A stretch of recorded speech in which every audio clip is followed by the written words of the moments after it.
మరది గారు వదినా నాకు ఇప్పుడు కాదండి ఎప్పటి నుంచో వీళ్ళిద్దరి మీద డౌట్ కదా, నాకు కూడా అదే డౌట్ అనిపించింది. ఇప్పుడు ఒకరి క్యాప్ ఇంకొకరు పెట్టుకుంటారు, ఆ, ఒకరి టీ షర్ట్ ఇంకొకరు తొడుక్కుంటారు, ఆ, ఎయిర్పోర్ట్లో విడివిడిగా అని స్మైల్స్ ఇచ్చుకుంటూ వెళ్తారు. కరెక్ట్ తీరా చూస్తే సేమ్ ఎయిర్పోర్ట్లో కలిసి కార్లు ఎక్కేస్తూ ఉంటారు కదా. నేను కూడా చాలాసార్లు అబ్జర్వ్ చేశా. ఇది వీళ్ళిద్దరి మధ్య ఎప్పటి నుంచో నడుస్తుందని నాకు కూడా డౌట్ అనుమానంగానే ఉంది వదిన. కానీ ఇప్పుడు అందుకే తమిళ ప్రజలందరూ కూడా ఇప్పటికిప్పుడు షాక్ అయ్యారు తెలుసా? దేని గురించి మాట్లాడుతున్నారు మరది గారు?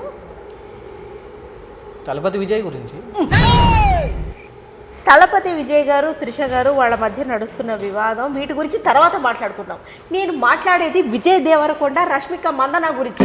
ఓహో, తెలంగాణ విజయ్ గురించి మాట్లాడుతున్నాను, తలపతి విజయ్ అని చెప్పాను. కాదు కాదు కాదు కాదు, ఓకే, తలపెట్టి వినండి. తలపతి విజయ్ గురించి తర్వాత మాట్లాడదాం. ఇప్పుడు మన విజయ్ దేవరకొండ గురించి మాట్లాడుకుంటున్నాం మనం.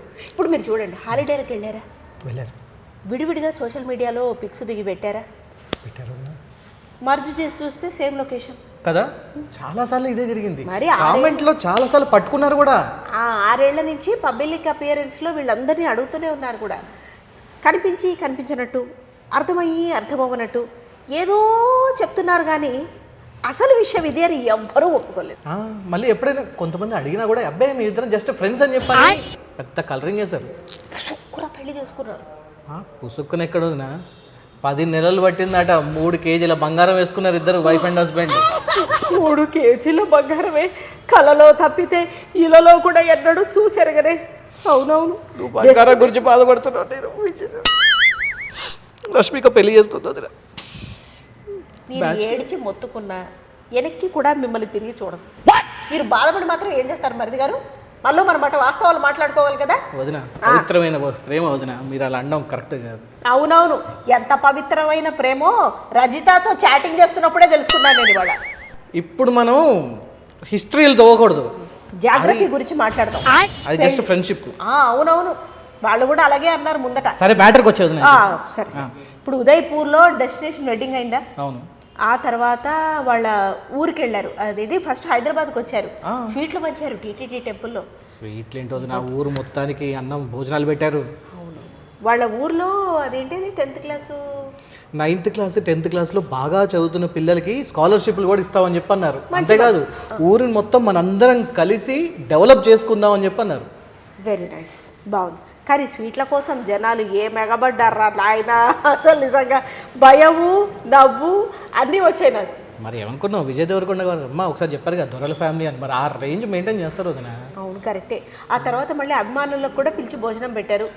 వాళ్ళ స్వహస్తాలతోని కాదు, గ్లౌజ్ వేసుకొని వడ్డించారు. అంటే మరి ముట్టుకుంటే కందిపోయేలా ఉంటుంది మా రష్మిక.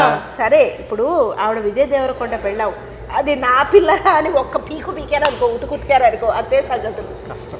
ఆ తర్వాత మీడియా అపియరెన్స్ కూడా ఇచ్చారు ఇవాళ. అవును, ఇచ్చారు. చాలా సింపుల్గా ఉంది మరిది గారు కదా. అయినా మనకంటే మేకప్లు గిట్రా అవసరం, కానీ న్యాచురల్ బ్యూటీ. అవును, అంటే నాకు అదే అనిపిస్తుంది. అంత పెద్ద హీరోయిన్ అయి ఉండి ఆమె సత్యనారాయణ వ్రతం చేసుకున్నా, ఇతరితర మీడియా అపియరెన్స్లు చేసుకున్నా ఎంత సింపుల్గా ఉంది. మా చెల్లి ఉంది ఇంట్లో, ప్రతి దానికి మేకప్ ఆర్టిస్ట్ని పిలిచి ప్యాన్ కేకులు రుద్దేసి లిప్స్టిక్లు నమిలేసి అక్కను ఫాలో అయింది వదిన.